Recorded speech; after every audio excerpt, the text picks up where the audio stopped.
Ayun, magandang araw po mga idol at mga kababayan. Eksaktong 98 days to go bago po sumapit yun pong barangay at sangguniang kabataan eleksyon.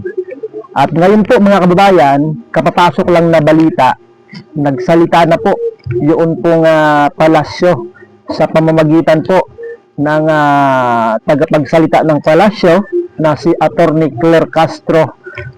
Ito po ay may kaugnayan doon po sa bali-balitang postponement na naman or pagpapaliban sa barangay at sangguniang kabataan eleksyon. Na kamakailan nga po mga bayan, nagpahayag ito pong si Albi Benitez ng 3rd District ng Negros Occidental na siya po ay pabor na i-extend o ipagpaliban muna, i-postpone muna ng 6 na buwan yun pong barangay at sangguniang kabataan eleksyon.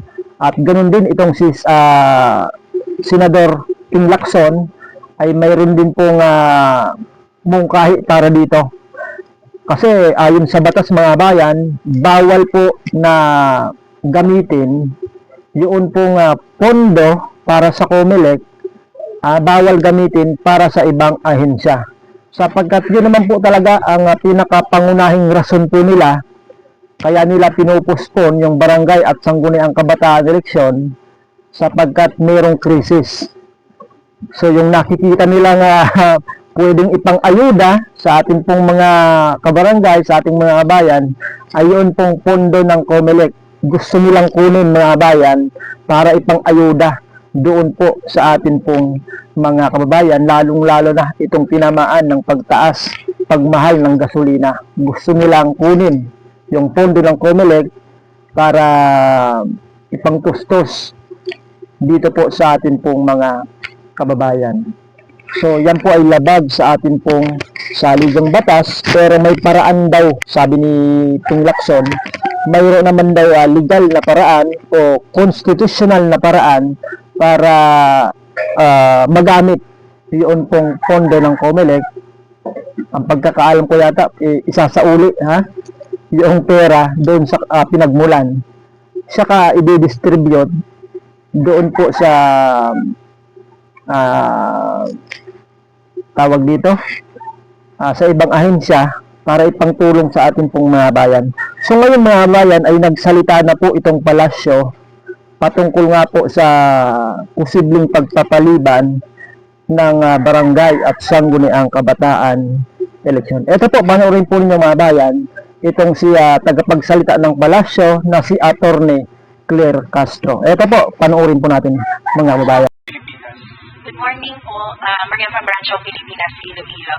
Yung segment lang pong batas na gusto pong ipagpaliban muli yung pagdadaos natin ng barangay at SK elections para makatipid yung pamahalaan. Ano po ba yung posisyon ng Malacanang ng Palasyo tungkol po dito? Nabanggit nga po na makaaari makatipid ng 16 billion para dito po kung hindi maitutuloy ang nasabing eleksyon. Ang Pangulo at ang gobyerno pong ito ay open sa lahat na maaaring suggestion na siya makakabuti sa ating bansa.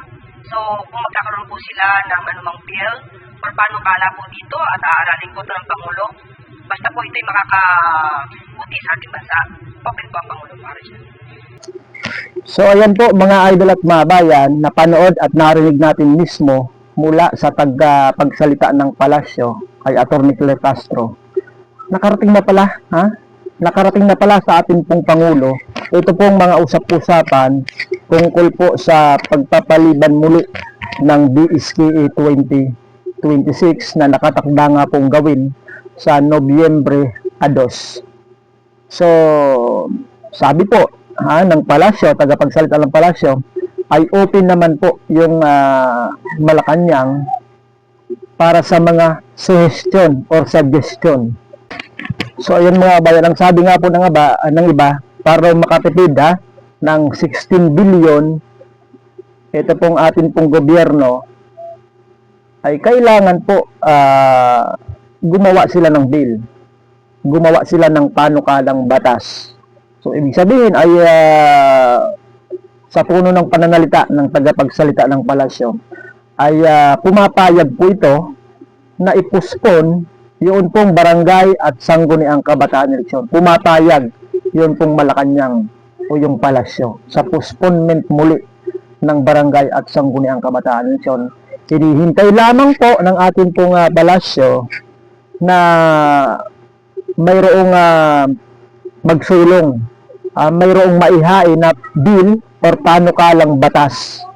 So yan po ay aaralin daw ng ating pong Pangulo, at kung makakabuti naman daw sa ating pong mga kababayan, yan po ay pipirmahan ng ating Pangulo para maging ganap na batas, mga idol at mga bayan. Yan po yung panig ng palasyo. Basta daw nasa ikabubuti ng ating pong mga kababayan, ay hindi po yan tututulan ng ating pong Pangulo. So ngayon mga kababayan, kung kayo pa ang tatanungin, sang-ayon ba kayo na ipagpaliban muli ito pong barangay at sangguniang kabataan eleksyon na nakatakda na, malapit na 198 days before the November 2, 2026 BSKE. Sang-ayon ba kayo na ipagpaliban muli ito?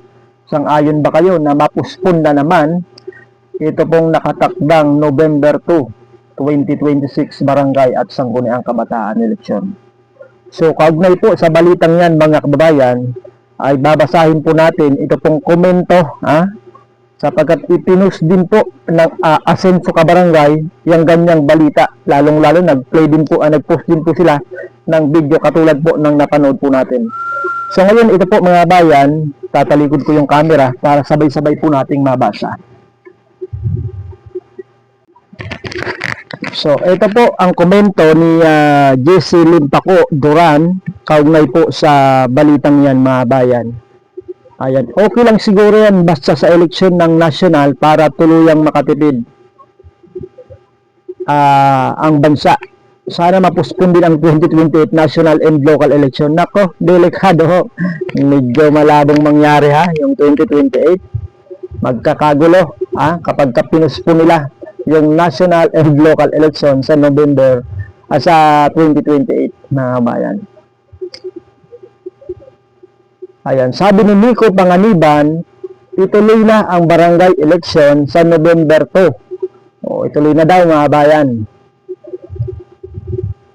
Sabi ni Noel Laniba, yan ang dapat Pres Duterte. Ito, katatlo pospon, walang papalag. Nakatatlong pospon daw yung Duterte. Sabi ni Warlito Gomez, kung walang eleksyon sa barangay sa 2026, yung election reserve na budget sa bawat barangay, itulong na lang sa kanilang kabarangay. Bahala ng nasyonal kung i-realign din nila yung 14 billion na para sa BSKE. Alright. Sabi ni Rodel et Leong, mas makakabuti kung ilagay sa maleta ang budget para paldo na naman ako. Yan ang mahirap mga kababayan, baka mapunta lang sa maleta yung budget na para sa COMELEC kapag kinuha nila. Nako, sana wag naman ganon, wag naman sana ganon. Sabi ni Motog An Pinood Vlog, wag mag-focus sa eleksyon at Sara Duterte, sana ang hustisya ng flood control. Wag daw mag-focus sa eleksyon. Ito po. Parang luma na yung video na yan, Para walang gastos, tanggalin ang eleksyon sa barangay. Nako, sabi ni Rene Bon Alando. Payag ba kayo mga bayan? Tanggalin na daw kuno yung eleksyon o halalang pambarangay. Ibig sabihin ay wala nang eleksyon sa barangay. Captain Sherman campaign. Ang init ng mga mata niyo sa barangay eleksyon. Lagi nyo na lang pinupuspon. Kundi dahil sa barangay, wala kayo dyan sa inuupuan ninyo. Mga matatapang ang hiya. Sabi ni Rene Mangalinaw. Nako, nagagalit na si Rene Mangalinaw sa patuloy na postponement ng barangay at sangguniang kabataan eleksyon. Sigurado po ba kayo sa loob ng 6 na buwan na nais i-postpone, bababa na ang bilihin? Correct magandang tanong yan. After 6 months ba ng postponement? Sigurado bang wala ng krisis? nako, hindi din mariresolba ang krisis ng budget ng COMELEC, mga kabayan. So abangan lang natin ha kung ano po yung kahihinatnan, kung talagang mapupuspon ba itong barangay at sangguniang kabataan eleksyon o matutuloy sa November 2, 2026. Yan po yung ating abangan, mga idol at mga bayan. Kaya maraming salamat po sa inyong panonood. Hanggang dito muna yung ating pong balita, mga idol at mga bayan. Magandang araw po sa ating lahat.